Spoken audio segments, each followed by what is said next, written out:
Welcome to the show, ladies and gentlemen. I am your host, your girl, the one and only Tiffany E, aka Sunshine TV2, and I am here to give you guys all of the tea when it comes to wrestling and maybe a little bit of odds and ends in between there. So why don't you go ahead, go get your snacks, go get your juice, go get you a good drink, a good glass of wine if you can drink it. If you're underage, don't be drinking, okay? Go on and get you some juice or something and sit back and listen as we kiki and holler about wrestling. Because over here, you get a plethora of things when it comes to my show, okay? You get wrestling commentary. No benefit of the doubt. Dr. Phil say don't do that. Dr. Phil say when somebody show you who they are, and so did Maya Angelou, believe them. Them two hoes is snakes. They've been snakes, and them hoes was like that when you got there, and they like that now, so fuck them both. And they did the right thing by letting them headline WrestleMania. They most definitely deserve to headline WrestleMania, and that is how you close a mania. What else we get? You'll also get a weekly recap of every single show that WWE has to offer. Monday Night Raw Aftershow, NXT Aftershow, and of course a Friday Night SmackDown Aftershow. You'll also get a recap of all the Big 5 PLEs. I even do the Saudi shows for you. And then, if it's good and worth the time, I may even throw a little AEW in there. But of course, I will do my best to make sure I recap as many PLEs as possible. If I don't have it, then I'll throw it to one of my friends who do know it. We also cover pop culture, and we have a really good time over here with lifestyle and just giving advice. So, if you're ready, it's showtime, and that is on the ancestors, baby.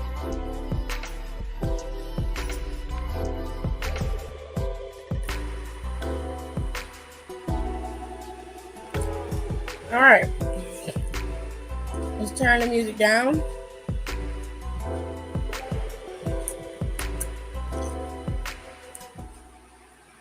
So we can get this thing going. Hello. I hope everybody enjoyed Raw. It's a pretty good show. We got to see a lot of more girlies today, which we can appreciate that. The ladies are finally getting some shine.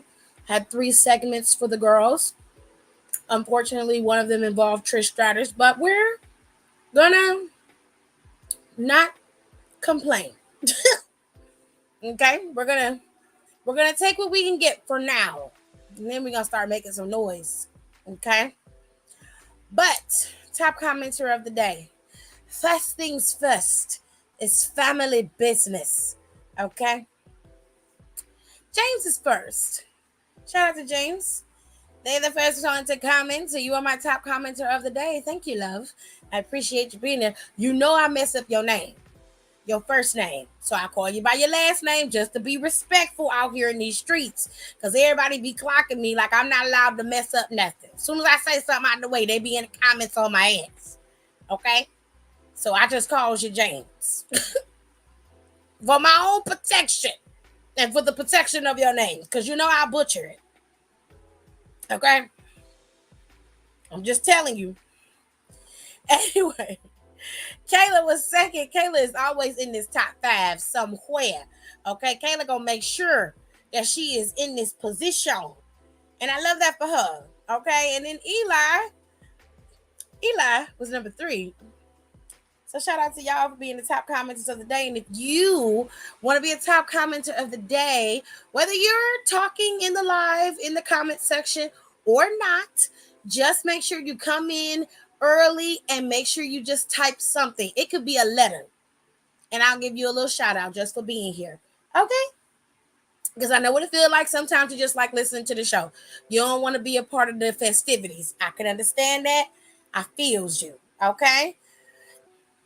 Now, to be nice to the rest of my peoples, we're going to move right into the show.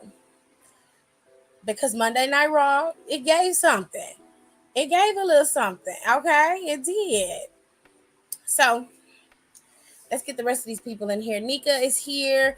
Aaliyah. Tirza. Hi, Tirza. How's everybody doing? I hope you guys had a good day. Okay, Quan is here. Tisa said the fact that I just finished cooking and is sitting down to eat is fucking ghetto. Well, girl, the way you be dancing and singing and listening to music, I'm not surprised. But enjoy your meal while we run over this show right quick. So we're gonna run over Raw and then we're gonna go over NXT Heat Wave because WWE finally put the fucking renders up for Heat Wave. Lazy bitches.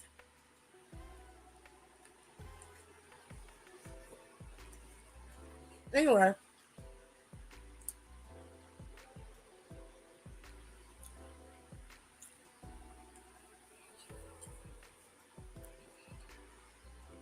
Monday Night Raw had 3 announced matches. Riddle and McIntyre versus The New Day. Gunther and Gable for the Intercontinental Championship. And this wasn't really a match. They told us what Shinsuke said to Seth freaking Rollins. This actually was really good.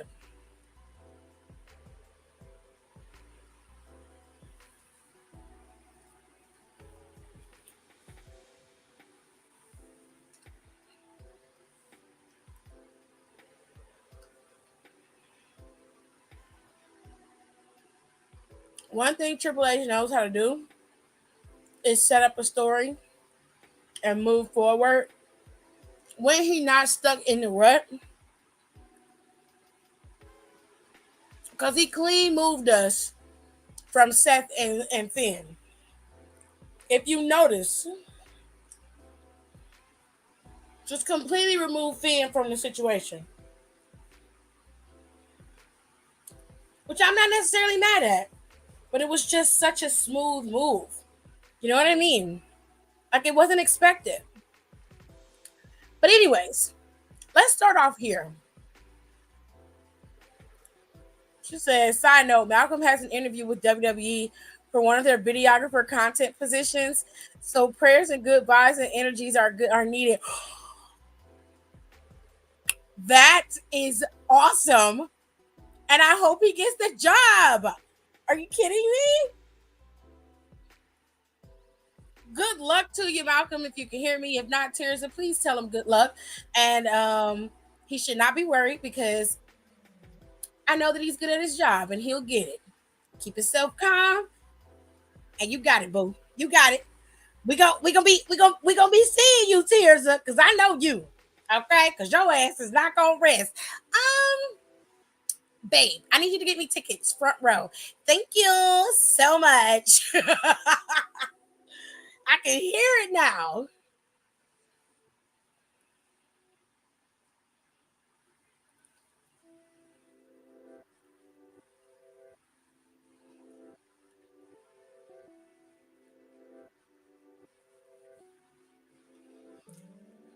All right.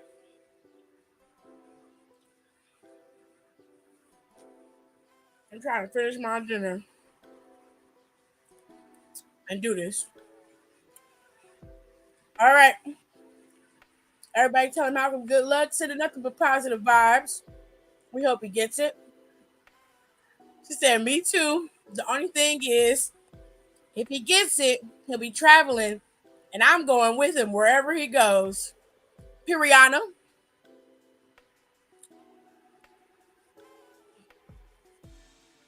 Piriana Tirza. I'm not gonna be asking that man to give us no backstage tea. That's petty as fuck. Absolutely not.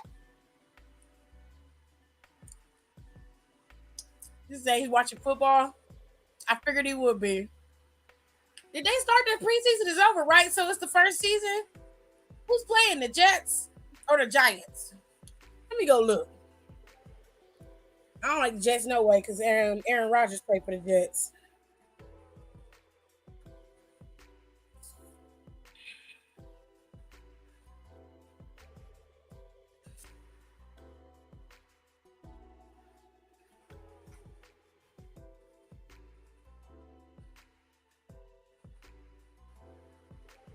Baltimore went up against who? The Washington Commanders.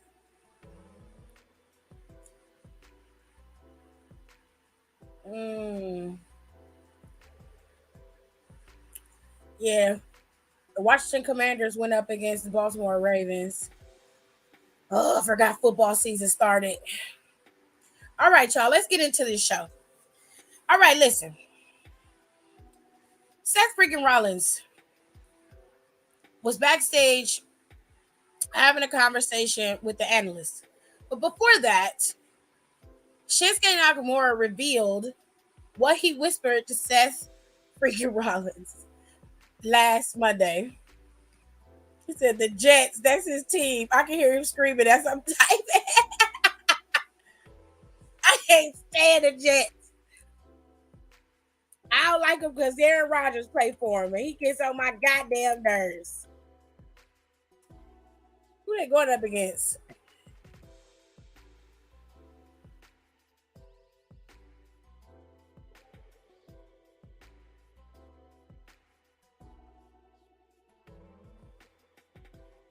Um,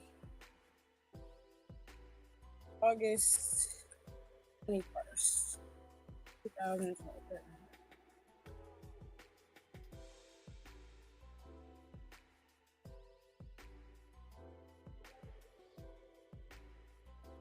They going up against the Tampa Bay Buccaneers. Oh, that was a preseason game. Hold on. Hold on. I'm finna finish this setup, y'all. Give me 1 second. 1 second, y'all. I'm sorry. Okay, so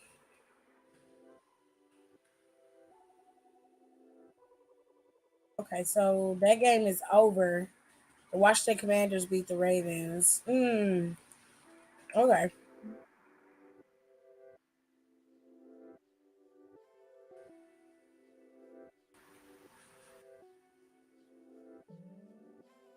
If stop running from what's real.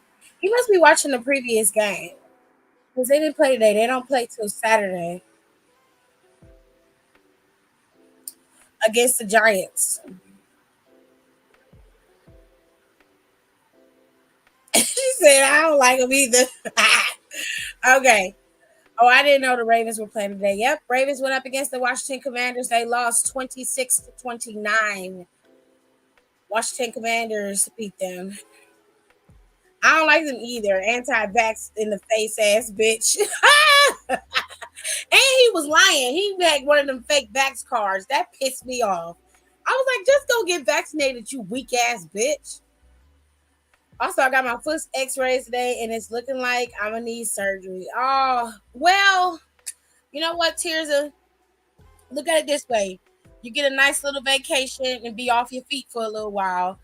And maybe you can get yourself a little scooter so you can get around. You know what I'm talking about? They have a knee scooter. I might send it to you from Amazon in the DM.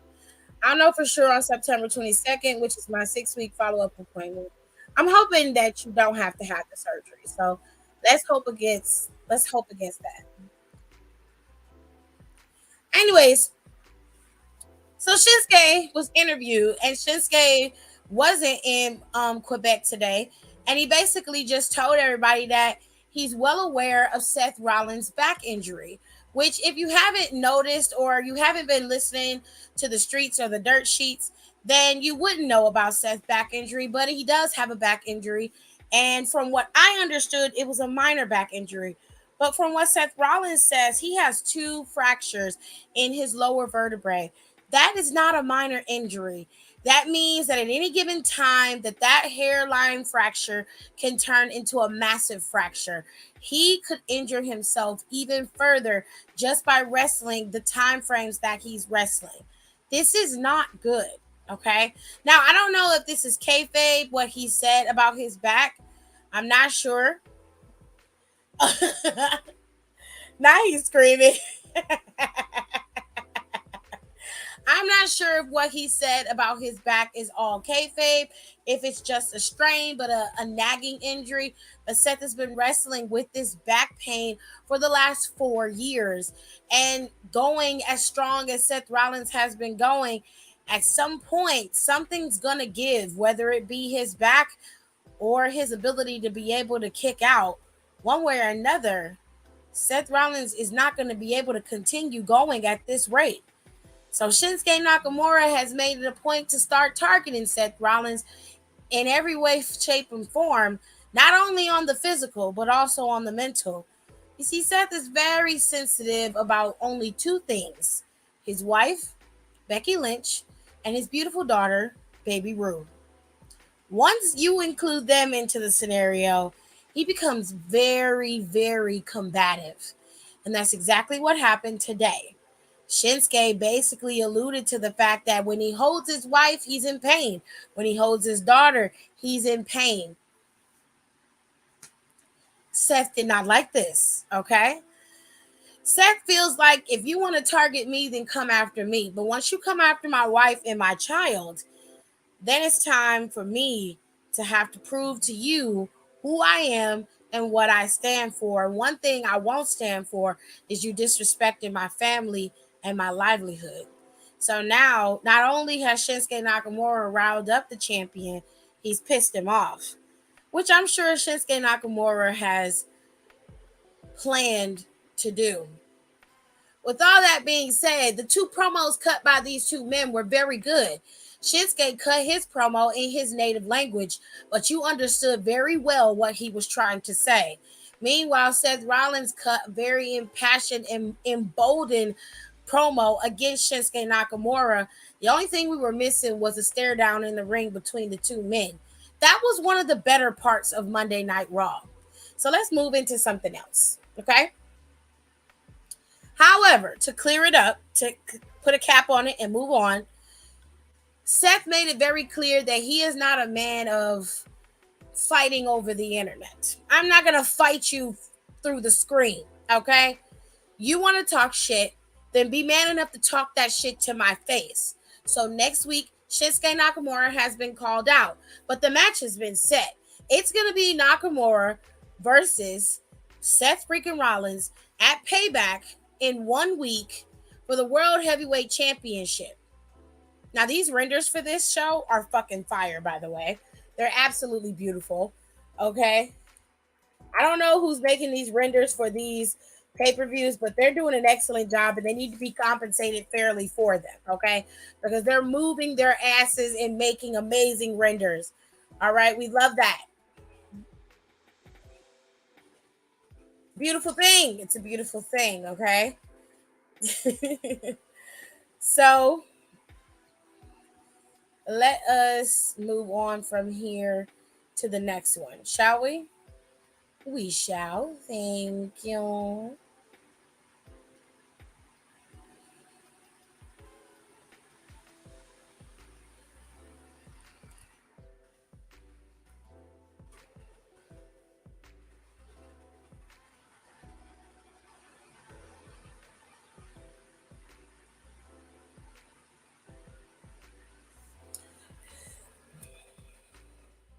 Hold on, y'all.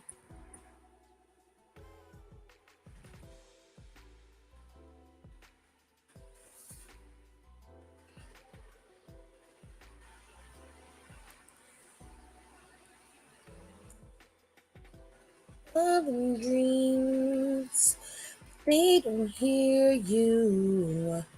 Searching for love when it's standing right here.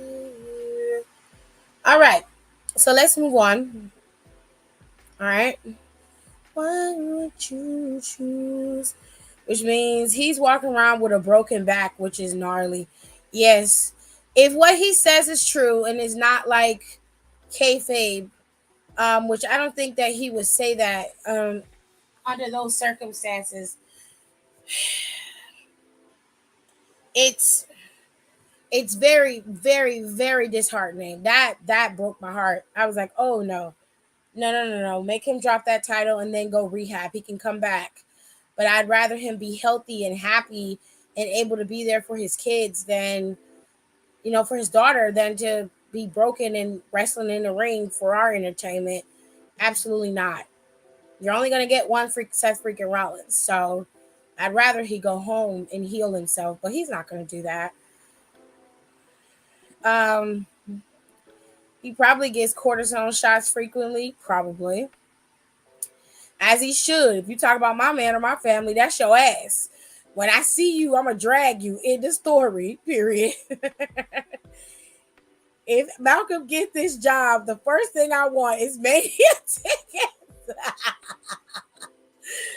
Oh man, Tears is a riot, y'all. Anyways, we're gonna move into the matches that we saw for the night. Okay, so the tag teams were in full effect tonight, which I can appreciate. Triple H hadn't graced us with a full tag team like show for a very long time. I mean, we were getting Alpha Academy and Viking Raiders, which was very good, not gonna lie. But I wanted to see some more tag team action. And now that New Day has returned, they've paired Riddle up with Drew McIntyre. And of course, the Viking Raiders are still sniffing around. So that tag team division seems to be building itself back up just a little bit, brick by brick. No? Um, this match between these four men was pretty decent. It wasn't a bad match at all. However, it ended with Kofi and Xavier winning the match for sure, but not on their own merit. They won the match because Eric and Ivar interfered after they attacked Drew McIntyre and Matt Riddle. They then went on the attack and attacked um, New Day. This led to Drew getting back in the ring, being able to thwart both men and scare off Valhalla and everybody included.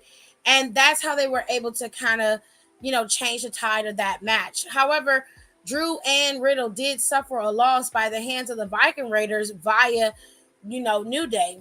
Now, after that was over, they were in the back, and Riddle was trying to convince McIntyre that it was best for them to stay together. Like this was a hard-fought battle, but they could keep winning and they could keep moving, and they did look like a tag team out there. Drew wasn't so sure about that.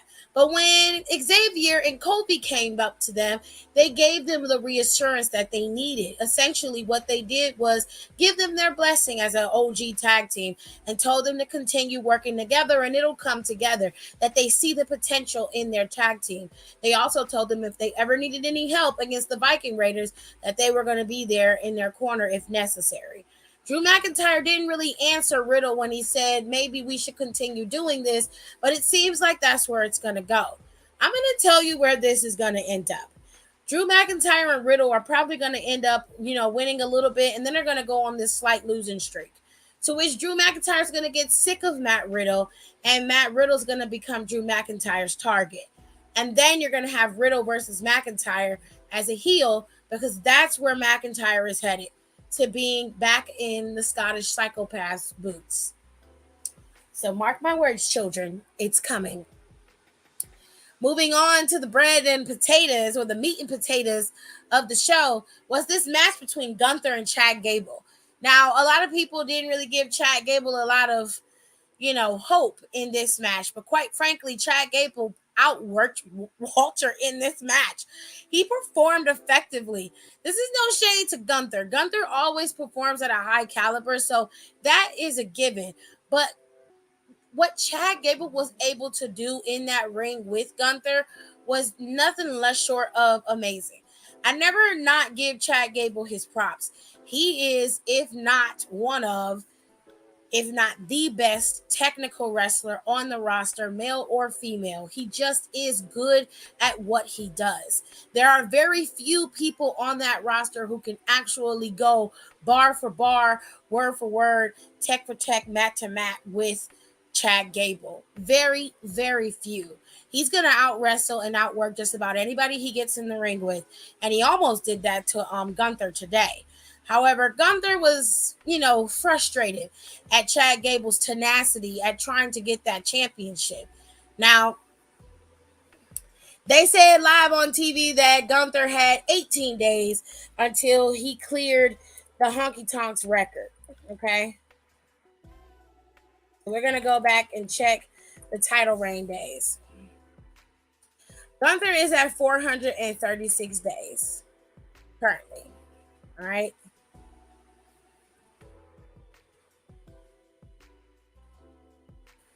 So putting him, if you say 18 days, that means Gunther would definitely go past Um, hold on. He would definitely go past um Payback as champion, right? But it's 450 days. And I believe the Honky Tonk Man's record is 455. Hold on.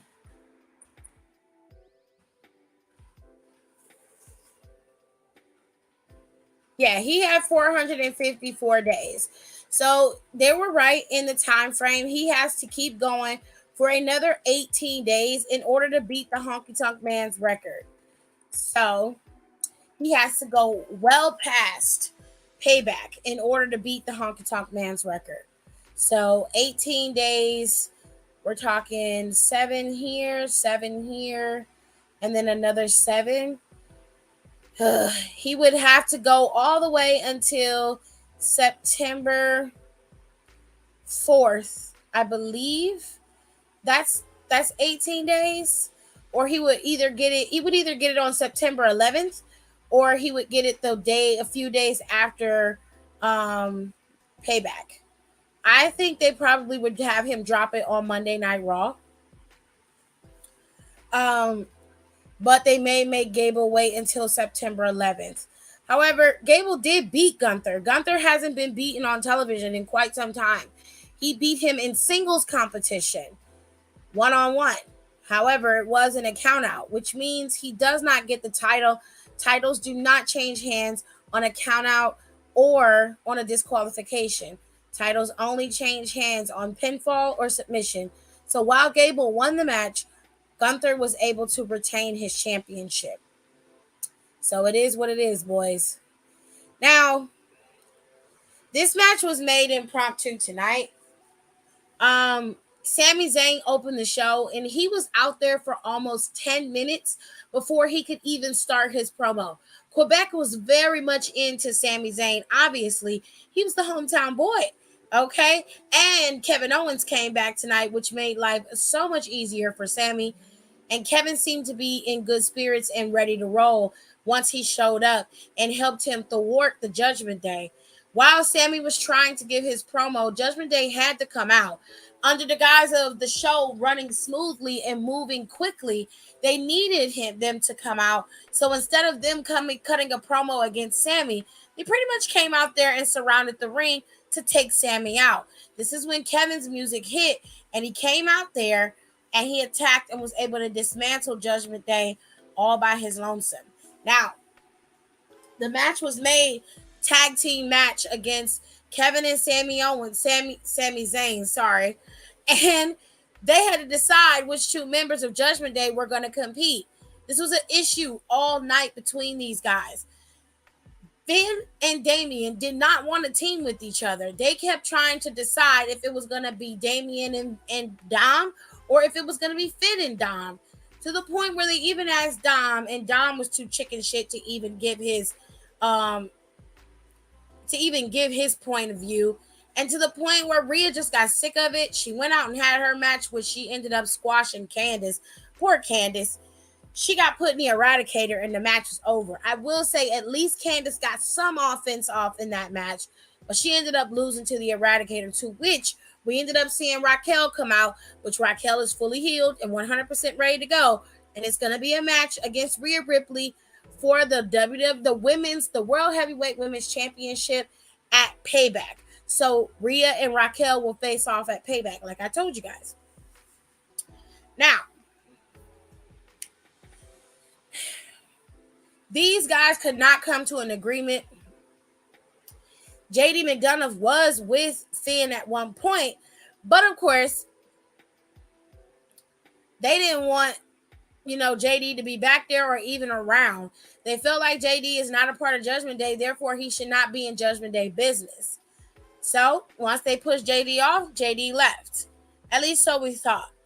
Now, towards the end of the show, when they actually had their match, JD McDonough came out there, and of course, Damian Priest was not a happy camper. He accused JD of being in Judgment Day business, costing him time, and he's irritated with him, and he's like, look, mind your fucking business. It's caused a massive rift between them. JD McDonough got taken out by Sami Zayn, and the fight continued between Judgment Day and, of course, Sami and Kevin. Now, Rhea Ripley kept getting involved this entire match, so much so, and so did Dominic Mysterio. So much so that when the match finally was over, referee called for a DQ. That's when Cody comes out. Cody comes out, but let me tell y'all, Cody said that JD McDonough head looked like a Funko Pop bobblehead. Bitch,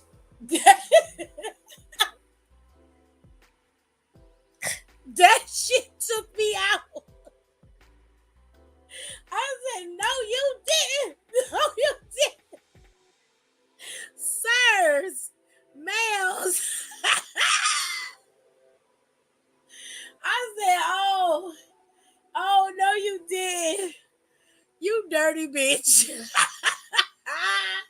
When I tell you I was crying when I heard that shit, baby, that shit was funny. I said, oh, no, you didn't. Anyway, later on that night, he came down there.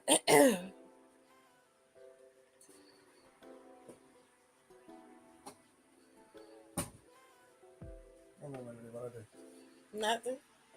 Give me a water out that water pack, please, when you go pay. They need to make a Funko Pop of JD. Why? You could just look at him. I mean, Cody ain't lying because JD do got a big ass head. Child, Cody took his ass to the night water. Okay. Don't nobody want that freakishly large headed ass Funko Pop. Funko Pops already got big ass heads. I'm not trying to be sitting up here scared at night, okay? Anywhoosies, listen. Cody came down there to even the odds, and the Judgment Day tried to leave. So Cody said, "Nah, bring your ass down here and get this ass whooping. Come on." They brought their ass back down there, and they definitely did get that ass whooping.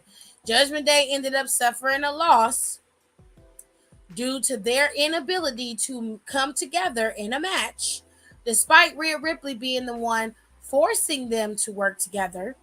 They were unable to come together in that match. However, towards the end of that match, Kevin looked like he may have re-aggravated his injury. Kevin had an injury to his ribs, which is why he was out for a month. That was enough time to heal him up and have him come back.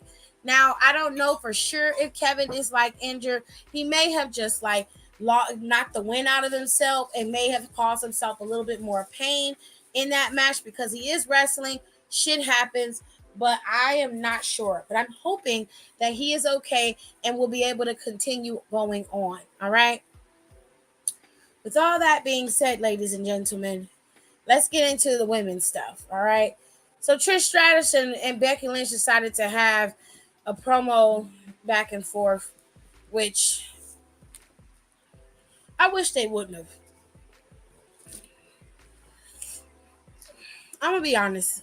Um, I'm very tired of this between the two of them. I have no desire to watch that steel cage match, but I'm gonna.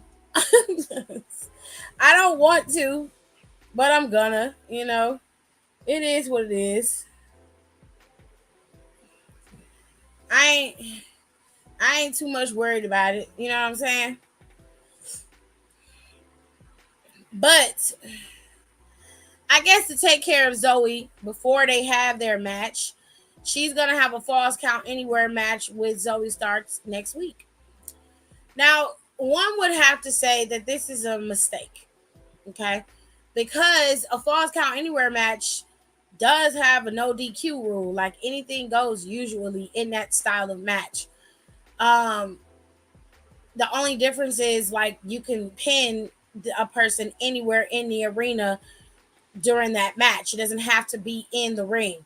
So this is a little dangerous because this could end up being a 2-on-1 situation once again, like it was last week with Becky and Trish Stratus, right? So I guess we'll have to wait and see what they're going to do. But Now, next week, Chad Gable was going up against Ludwig Kaiser. Um, I mean, sure, whatever makes you happy, But I wanted to make sure I get that out the way so I didn't forget it. The girls had their promo off, and then Trish, was insulting the crowd. She did that for about 6 minutes. She was out there enjoying the love from Quebec, and then she insulted them, and then they booed her, and then she was talking shit, and then she talked to Becky, and that was pretty much it. Like, it just wasn't. It wasn't worth it. She said ribs are very delicate, and so anything can re-aggravate, especially coming back from an injury. Becky left Trish out there so sink herself because sis promo was child. I'm sorry. Becky was looking at her like, bitch, get to it. I was too. She just was not. She just has not been hitting on all cylinders, and I don't know if it's that she, is tired, which I can rightfully understand. I don't know if she is just at the point where she's just like, okay, this I was doing this in my 20s. I'm tired. I don't feel like doing it. Like,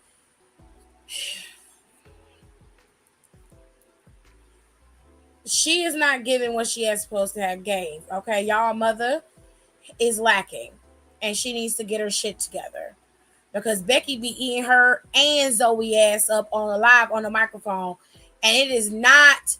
I'm not saying Becky is the greatest at promos because she isn't, but what she does very well. Trish Stratus is lacking, and she shouldn't be. She been at it longer than Becky, so. And one thing they knew how to do in the Attitude Era was cut promos. That was their bread and butter. Okay? So there's no fucking excuse for her. She's just not giving what she's supposed to have gave. Okay? And I'm just not here for it. What else? We saw Chelsea and Piper work together as a team. Well, we saw Piper lead the way and Chelsea followed. They had a match against the Disco Twins. The Disco Twins lost to Piper and Chelsea. Piper pretty much dominated in that match, okay?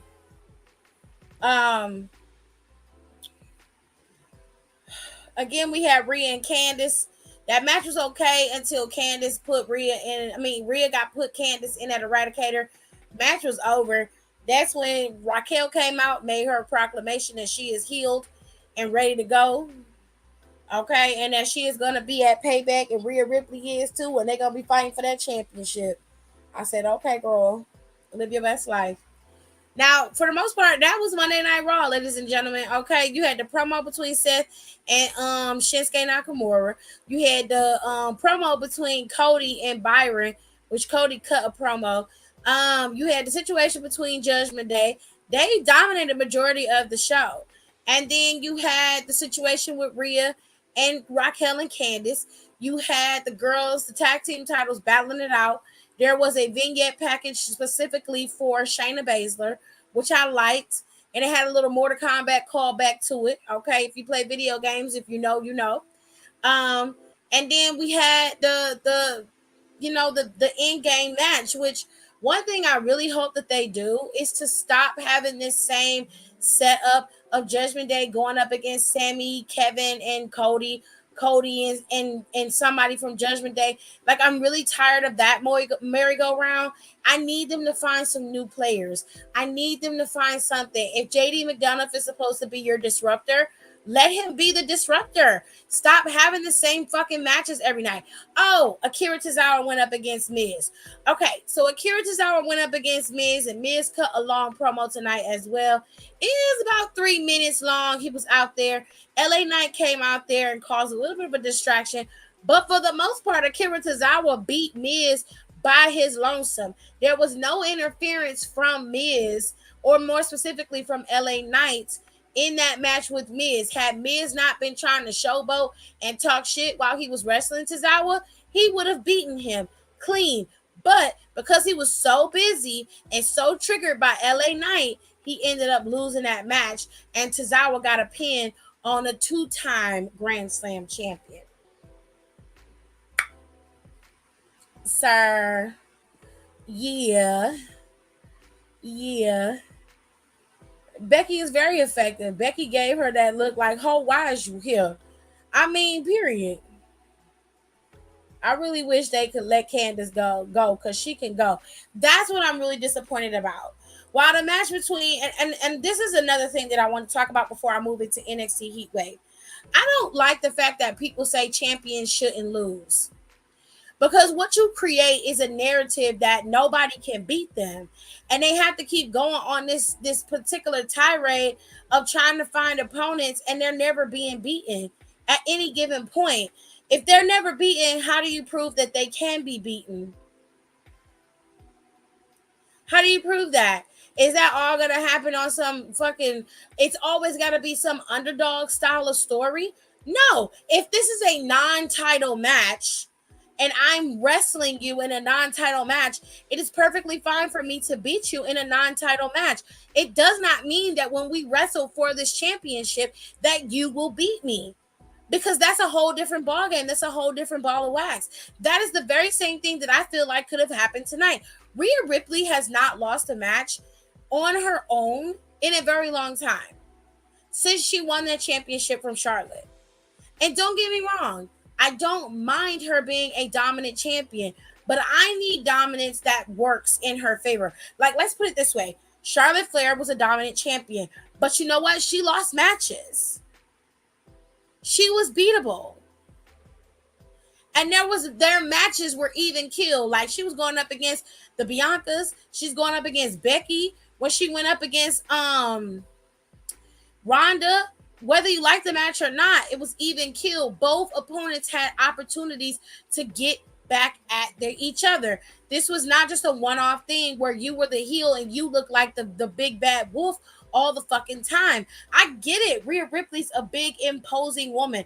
There's nothing wrong with that. And the way that her character works, there's nothing wrong with her losing either. It's just going to make her come back even more ferocious and stronger. At some point, you've got to make her work just like everybody else. You can't keep feeding her people and then make it seem like she's just so dominant that nobody can touch her. And the only person that's going to give her any work is Raquel. While that makes sense to me, Candace was out there wrestling dudes. Okay? Dudes. And last week, Indy was out there wrestling with her and they was going toe to toe. Candace is a better wrestler than Indy. Let's not fake the funk. You gonna call a spade a spade? Let's call a spade a spade. They could have gave Candace more time today. They could have allowed her to be able to wrestle effectively because she can. She's one of the best of the women back there. You can't just toss her to the wolves like that because she deserves better than that. There was a time where Candace and her family was holding NXT down because there was nothing else going in NXT. Triple H, I don't know what the fuck you back there doing. Sometimes you hit the nail on the head and you be good, but other times you'll be out here tripping. I need you to pull it together. I would not have minded a loss for Candace if Candace would have had a plausible match that is up to her caliber because she deserves it. Now, if you was talking about somebody like Chelsea, I wouldn't be mad about it. Or somebody like Katana, I wouldn't have said nothing. Okay? But you put one of the best wrestlers you got back there in a throwaway match. No, absolutely not. That is unacceptable. I'm not saying that you have to be perfect or that Candace had to win the match. I'm saying that you could have made this match worthwhile. You could have made this match fun. You do it for the men all the time. Look at what you did for Akira Tozawa. If we're being fair, Miz could have squashed Akira Tozawa. And it's not because Akira doesn't have good wrestling skills or wrestling prowess. That is not the fucking point. Akira Tozawa is not a character that's built up on the show at this moment. And we all know that Akira Tozawa is being used for the comedy relief. Akira been collecting a decent check for the last 5 years. And if we're being fair, I expected a lot of the other people just like him to be swept up in that Black Friday or that Black Wednesday when all of them were cut. I'm not saying he should have been cut. I'm saying I thought he would have been because of the way that he was booked on WWE, but they kept him around. They kept him around, which I'm happy for him for that. But let's just keep it real. Miz is a two-time Grand Slam champion. Akira Tozawa, not shading him. He's a great wrestler, but character-wise, he lacks a little bit. Just a little bit. However, he got the win over the Miz today.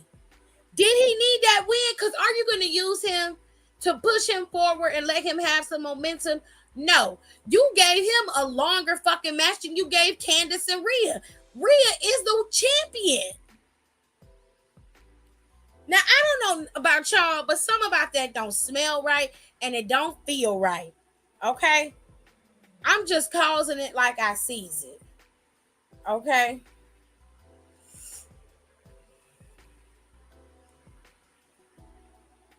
So it's not, I just need Triple H to prioritize some things a little bit more. I'm not saying that he did a horrible job on Monday Night Raw, because he didn't. It was a decent show. It was fun. And I enjoyed watching it. And really, what really gave me the chills was Shinsuke and Seth Rollins promos against each other. They're going to tear the fucking house down when they wrestle each other. That's going to be an instant classic. But the buildup that they've been able to accumulate within a short amount of time that they've done this is very, very intelligent. So I commend him for that. I commend the team who was able to come up with this scenario for Shin and for Seth, because this works. This is a whole new field. All right. But the thing that I'm saying is that the same time and dedication that you're putting into building LA Knight, you could be doing the same fucking thing with the girls. Where is Isla Dawn? Where is Alba Fire? Where are they? Where are they? Is it a visa issue? Is it something going on? Like, where is Shotzi? Is it still an issue like with her sister? Is she not able to be around? Because if that's the case, like I said, instead of having Shotzi be the one to work the show, use your damn videographers and your tech people back there. You got plenty of stock footage back there of Shotzi cutting up where she can start destroying shit with Bailey. Plenty of stuff. For the girls on Raw, you got plenty of stuff to work with, plenty of material.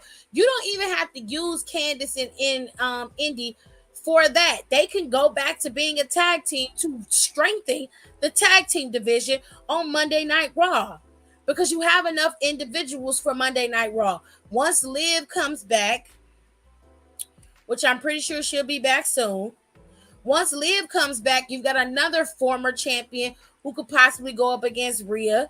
Then once Shayna gets in the mix, you got Shayna Baszler, who could also be vying for that championship at some point. Okay? So you have a lot of wiggle room here.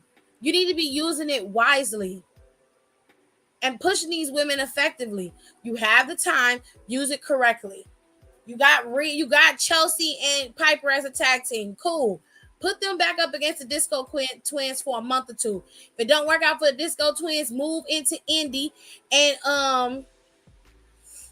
Candice being tag team. Move into that. And then have Chelsea and Piper drop them titles at some point. Let them keep it past Royal Rumble. And then have them drop it.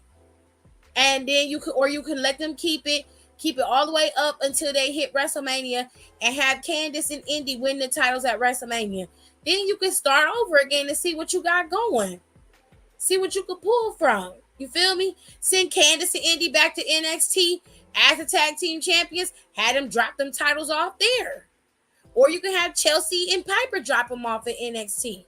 Either way, the titles can go rest at NXT for a couple months.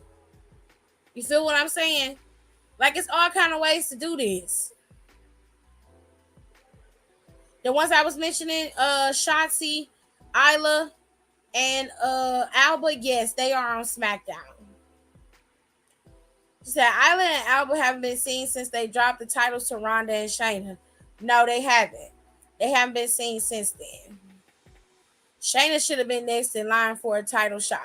Well, Shayna was dealing with Ronda, so they moved that into Raquel, which I don't have an issue with.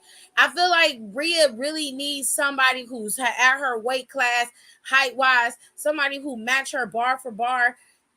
That's gonna work. It's probably gonna last for a couple of pay-per-views, and then Raquel's just gonna be moved into another space.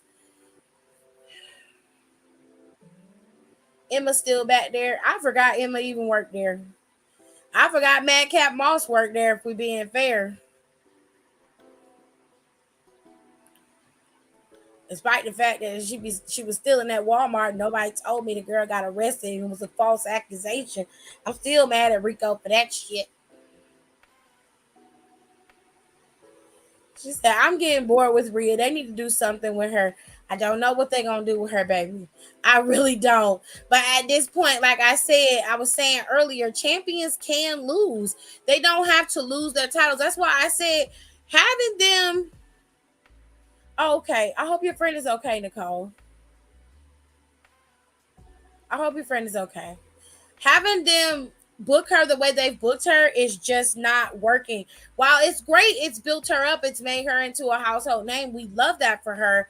I'm talking about in terms of the division and it being stagnant, her having true competition. Like, you can say what you want to about Bianca's reign, but Bianca had competition. It was not stifled. And she did not win all the time. You feel me? Like, Bianca did not win all the time. She won where it mattered.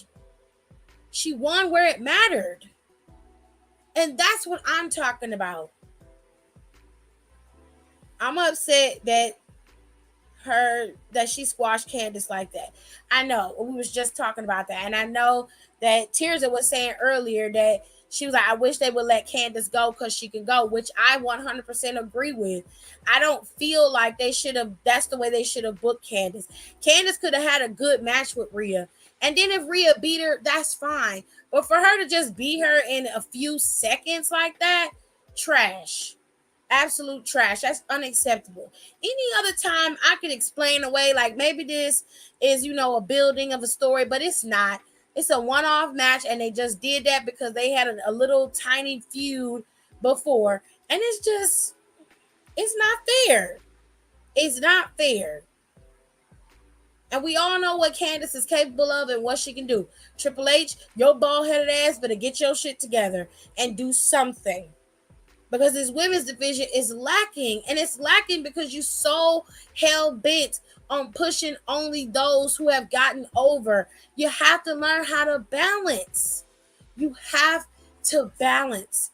And I hate to say this, and I know y'all gonna be like, Tiffany, you crazy. But Vince had a knack for balancing. There wasn't always this overt regurgitation of the same thing. While yes, we saw repeated matches and repetitive things, the show itself was balanced. You saw a little bit of everything. There was a comic relief. There was a storyline in the back we saw. Then we would get pieces of the things that was at the forefront. Sometimes on Raw, you might get a segment with just bloodline on it, but it wasn't overly saturated. And that's what I'm saying. He's got to learn how to balance. Because at this point, you're making it so that we only see Judgment Day. What is the difference between watching Judgment Day on Monday Night Raw and watching the Bloodline fully take over SmackDown? What is the difference?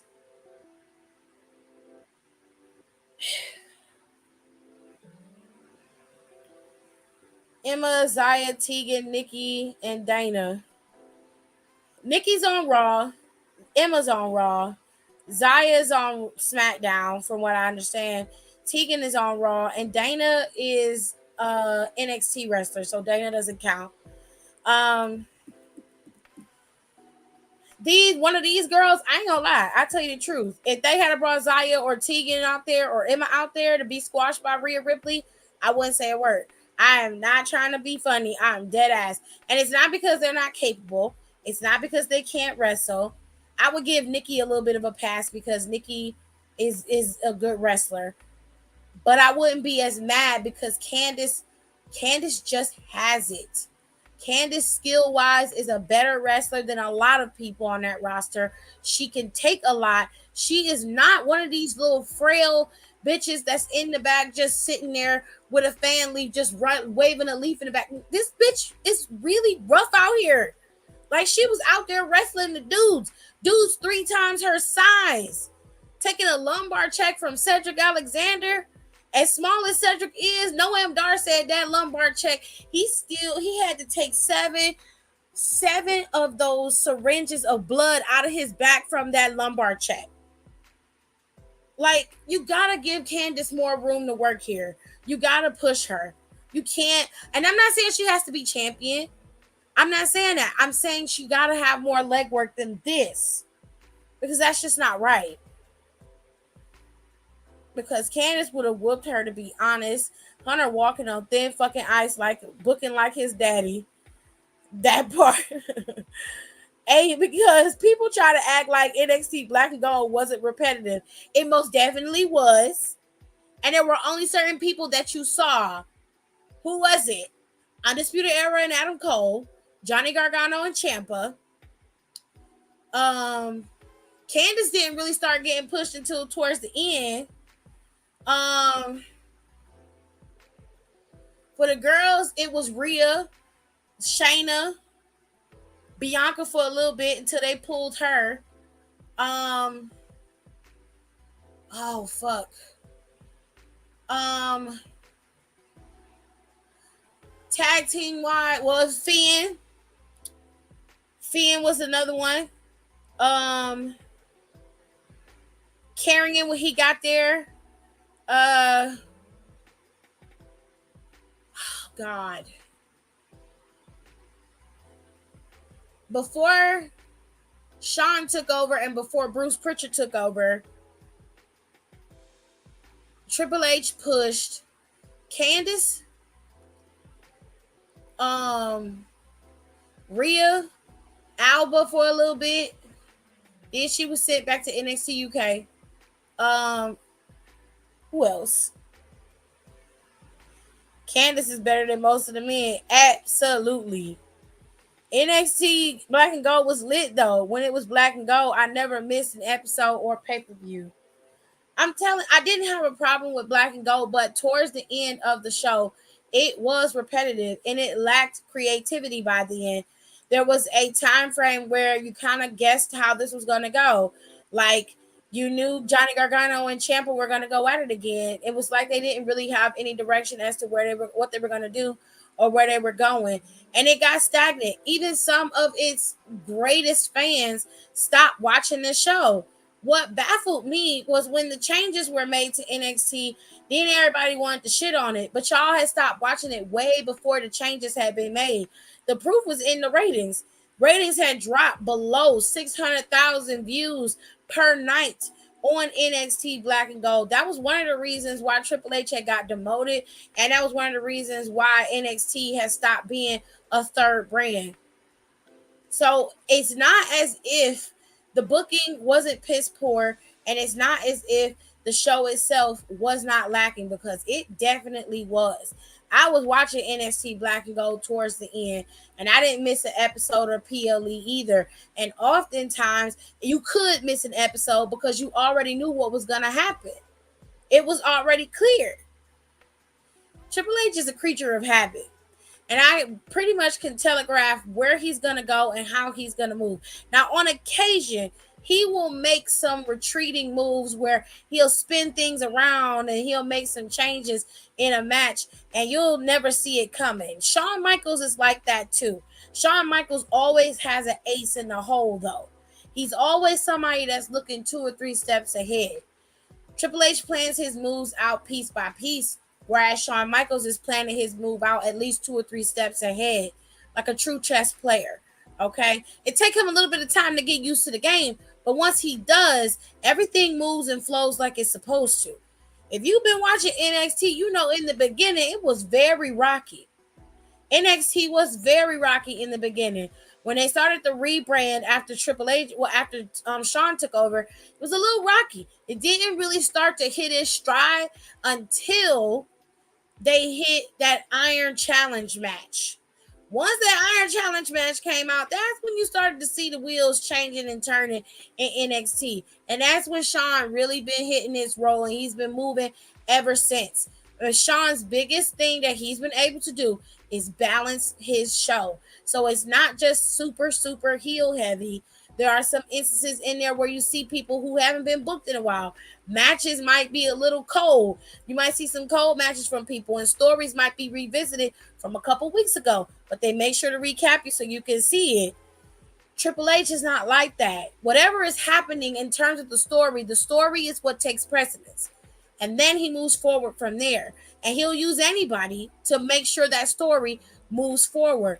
However, he needs to be more strategic about who he uses in said story so that when you have a chance to go back to particular people like Candice and Indy, they are not regaled as somebody who can just get squashed in a match. Because that's not what happened with Indy Hartwell, and it damn sure shouldn't have happened with Candice LeRae. All right, I'm done preaching. Yeah, towards the end, it lost its luster, but in its prime, it was better than most of Raw and SD. I 100% agree with that, especially during the days of Kevin Owens and Sami Zayn. Now, I was not watching back then. AJ was, and he would have me watch the PLEs with him. And during that time, once Kevin and Sami moved up, you had guys coming in like Drew McIntyre. You had guys like Bobby Roode coming in. Finn Balor, Shinsuke Nakamura, Bailey, and them were coming in. This was an influx of Dusty's kids during that time were rolling in. And that's when NXT really started to hit its stride. The Oscars of the world, the Ember Moods are coming in. You had the Iconics down there doing their thing. You had Nikki Cross, a part of Sanity. You had AOP there. You had so many people. And of course, Undisputed Era was budding and beginning its dominance. All right. So you had really good pieces in there with Adam Cole and everybody down there. It was an interesting time. I have to say so if I say so myself. All right. So let me stop preaching. Let me give y'all a little bit of information. So Cody Rhodes is gonna be on Reddit today. Well, he was on there yesterday at 2:30. And he was doing an AMA on Reddit. So he was answering little questions and stuff on Reddit earlier yesterday afternoon. And like I said, he's supposed to be this weekend. He's supposed to be out in, I think it's in Texas. I don't know where he's going, but he's supposed to be doing autographs. And him, Io Sky, and Shinsuke Nakamura, Cody Rhodes, and somebody else are supposed to be signing autographs at this autograph signing. Now, John Cena is supposed to return to WWE for 2 events. He's supposed to show up for SmackDown and for India's Superstar Spectacle in September. Because you know WWE finally launched themselves over there in India. India has 1 billion plus people over there. It's a huge market. So, of course, WWE has to do something over there for them, kind of similar to what they do in Saudi, but this is geared more towards India. All right. So John Cena is going to be showing up in 2 weeks for SmackDown, I believe it is. And then The Undertaker is still going on tour for his Dead Man show. This is a one-man show he is doing. And he's going to be in Louisville, Kentucky this Thursday, St. Louis, Missouri this Friday, and he's going to be in Kansas City, Missouri this Saturday. All right. Now, today, WWE announced that they had an all-time company record shattered. This has been announced for quite some time, but I just wanted to re-announce it again. Okay. So, the WWE Universe sold out the tickets, or sold a lot of tickets for WrestleMania 40. They broke the WWE all-time gate record in 1 day for ticket sales. They set the record for over 90K tickets sold in Philadelphia.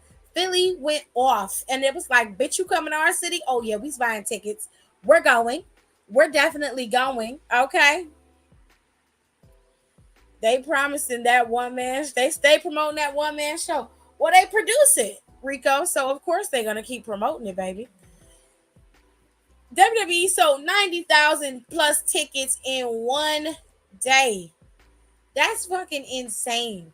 So shout out to WWE for being able to, break their own record. And given what's been happening in the E as of lately, I'm very curious as to how they're going to make people even more interested in the show. I imagine Roman will still be champion next year around that time.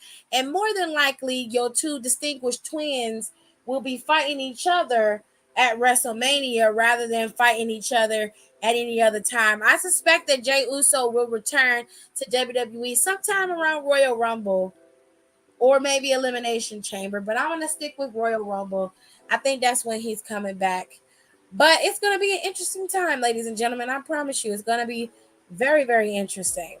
Now, NXT hits Heat Wave, their TVPLE is tomorrow. So we'll be watching the matches tomorrow. If you are not watching NXT, you are truly and honestly missing out on some really good wrestling and very cool storylines. Okay, this is the up and coming budding talent, and I'd rather you see them now than to wait till they get to the main roster when they get to Triple H, and it might be spread out and they're not used properly like they can be in NXT. Now, we've seen superstars like Mustafa and, of course, Dana go back to NXT, but the superstars who were born there, like Ilya, like Trick Williams, Carmelo Hayes, Wes Lee, okay, like Lyra Valkyria, Dragon Lee, like Nathan Frazier, Noam Dar, Metaphor, and so many others that are being showcased on a weekly basis are doing exceptionally well, and they have great television and really good storylines going. You are missing out on a good proponent of NXT by not watching it. And you're missing out on a good proponent on just it's wrestling entertainment, period. It's very good, and I hope you guys start watching it and enjoy it. Now, for your viewing entertainment, we have Ivy Nile going up against Ava Raine.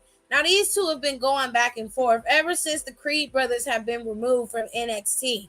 They lost to the cheating dyad of Schism, and Ava Raine believes that they've been tormenting the Schism ever since they left, hiding in plain sight, to which they have, because I told y'all from the very beginning that they were there because I saw them. Now, Ava believes that the only way to draw out the Creed brothers is to take out their one and only sister, Ivy Nile.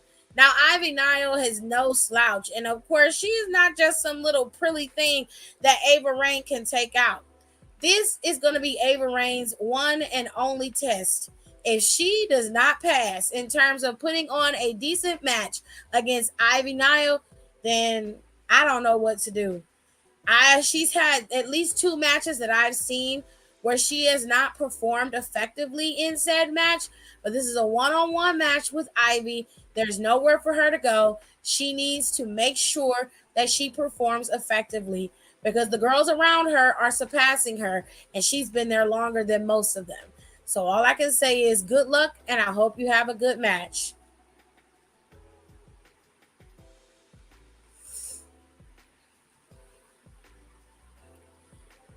Kenny Ken is here. Hello, Kenny. All right. So, Von Wagner and Cal Yu are going to have a match. Now, last week, Cal Yu made it very clear that, of course, he was one of the NXT darlings. I don't know who told him that, but he seems to believe that. He was one of the NXT darlings, and he was one of the people who built this place. Right? Right. I don't know why he says that, but most people don't remember Baron Corbin from NXT. I'm just going to be honest. Anywhoosies, Baron Corbin and Von Wagner got into it. So much so that Baron Corbin was ready to put Von Wagner's ass through that table, to which he told him. Now the boys started fighting, it got broken up, and this match was made. But after the show, as Corbin was leaving, Braun Breaker felt like, Corbin, why are you encroaching on my territory? You know, me and Wagner got something going. Now, if you wanted to fight him, you could have waited and got my sloppy seconds. Baron Corbin said, bitch, get the fuck out my face. He was like, I'm not waiting for nobody. I'm definitely not finna wait for you. Whatever the fuck you got going on, you're gonna have to wait till I get done with him. And then he walked away. Now, I don't believe that this match is just gonna end with these two fighting it out and everybody singing "Kumbaya, my Lord"? Absolutely not. Braun Breaker's gonna interfere, and he's gonna cost somebody this match. I don't know who he's gonna cost the match. It's either gonna end in a no contest where both men are gonna be attacked, or one of them is gonna get disqualified. Either way, somebody's losing, but it ain't gonna be me. Girl, them Bay Breezes had my ass slumped. That's why I told your ass not to be drinking. You don't listen. You don't listen. Do your research. All right. Now there's a mixed tag team title between Baby Breath Dom and his mama, Rhea Ripley, Queen of the Shag. Now Dragon Lee and Lyra Valkyria have teamed up to take on this evil duo. I would suspect that these two are they're gonna cheat to win in this match. I'm be honest, I'm not interested in watching this because I kind of have a feeling of how this is gonna go. So I'm probably not gonna pay attention to this match much. If Lyra and Dragon Lee end up winning this match, I'll be forever grateful to them for giving these two bitches a piece of humble pie. But I just don't believe that that's gonna happen. So it is what it is. Now, the biggest matches of the night is gonna start here with Nathan Frazier. Nathan Frazier is going up against Noam Dar to prove once and for all that he is the true Heritage Cup champion. You see, Noam Dar lost his Heritage Cup to Nathan Frazier. Well, more like Oro Mensah lost the Heritage Cup to Nathan Frazier. Noam Dar was injured, so he said, and couldn't perform. So when he lost it, baby went full catatonic and haven't spoken since.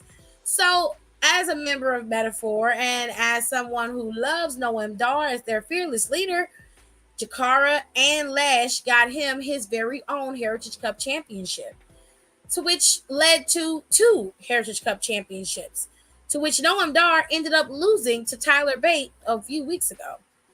This led to this weird exchange between Tyler Bate, Noam Dar, and Nathan Frazier. Now, Tyler Bate said, I'll give you the championship back if you admit that Nathan Frazier is the true champion. If I recall, that's what happened. Somebody can correct me in the comments. Y'all, I gotta tell this story because what the fuck? He is a baby breath. I'm low-key mad now. What is going on? I'm gonna finish this up. So now Nathan Frazier has accepted the match between him and Noam Dar, and it is going to be Heritage Cup rules. It's going to be Noam Dar versus Nathan Frazier for the Heritage Cup Championship. Whoever wins will be declared the true Heritage Cup champion, and that'll be that. My money is on Noam Dar with this one. I think Noam Dar is going to beat Nathan Frazier, and he's going to get his championship back, and they're probably going to move into somebody else being champion. While I like Nathan Frazier and I'm glad that he's champion, I think that he's probably going to end up having a good episode with Mustafa Ali once Mustafa gets that championship from Nate Dirty Dom.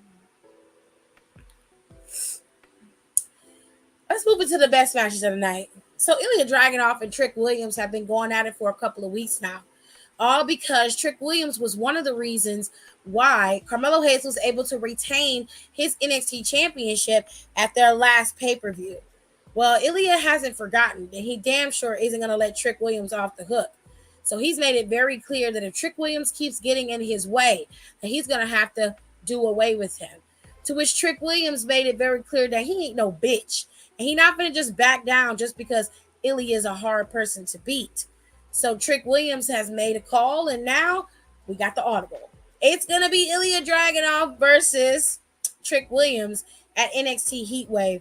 I suspect that this match is going to be really hard-hitting, and I think that Trick Williams is going to get what he's been begging for from Ilya Dragunov, a match, but also a proper ass whooping.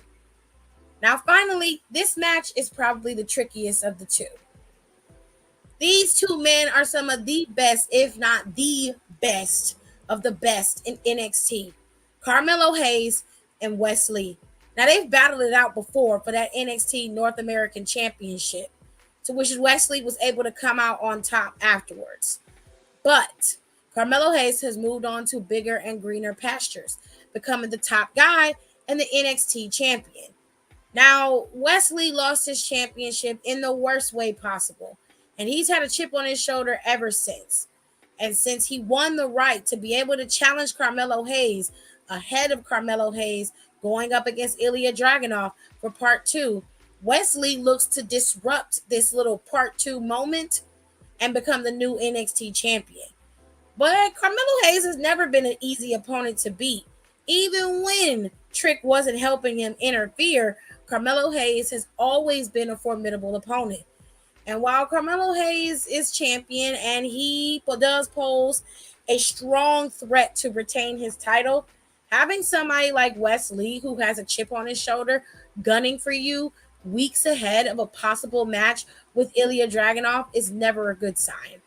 I don't know where this match could end up. They could very well end up going in this match with Wesley winning the championship. It is a swerve that would kill everybody, and this would be one of the biggest upsets in NXT history. Or they could just go the safe route, have Carmelo beat Wesley, and let Wesley turn into the heel that he looks like he's getting ready to become. Now, I don't know about you, but I'm leaning more toward the chaotic route. I think that Wesley should upset Carmelo Hayes and take the title off of him. In fact, I think when it comes to No Mercy, it should be a triple threat between Ilya Dragunov, Wesley, and Carmelo Hayes, and you let the chips fall wherever they may. That's just me. I'm all about the chaos. Chaos is fun, and it makes the show worthwhile. So there you have it, ladies and gentlemen. NXT Heatwave is tomorrow, and I hope, given what you've heard, that you guys actually watch and enjoy the show. With all that being said, thank you so much for coming. I appreciate you. I love you. You guys have been great. You've listened, you've interacted, and I appreciate that. Now, I don't know what's going to happen this coming Friday on SmackDown, but Jey Uso is not going to be there, obviously. But Jimmy Uso is scheduled to be there on Friday Night SmackDown, per Pauline's statement this last Friday. Now, what's been running around Instagram, Twitter, Reddit, and everywhere else is that Edge's contract is up and he's leaving WWE soon. And when he does, he's going to head right on over to AEW. If he goes over there, maybe he can help get that locker room together and everybody can have a nice little kumbaya moment. If not, which I don't think that he's going over there. In fact, Edge might be taking a long break from WWE due to the fact that he has a new television show that he's going to get ready to, well, he may not be able to promote if he's a part of the SAG-AFTRA. And it is a part of Disney, so nobody's going to be promoting this show. It's basically just going to be promoted via marketing on the internet. He has a new television show coming out. Percy Jackson and the Olympians. He's going to be playing God of War, Ares. And it's supposed to start 25th? No, wait. Let me check it out. Let me look it up. Percy Jackson.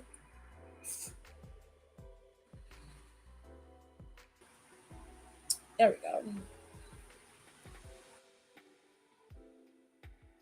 Oh, I didn't know Lance Reddick was in that TV show. Oh, that sucks. Damn. It doesn't come out until December 20th of 2023.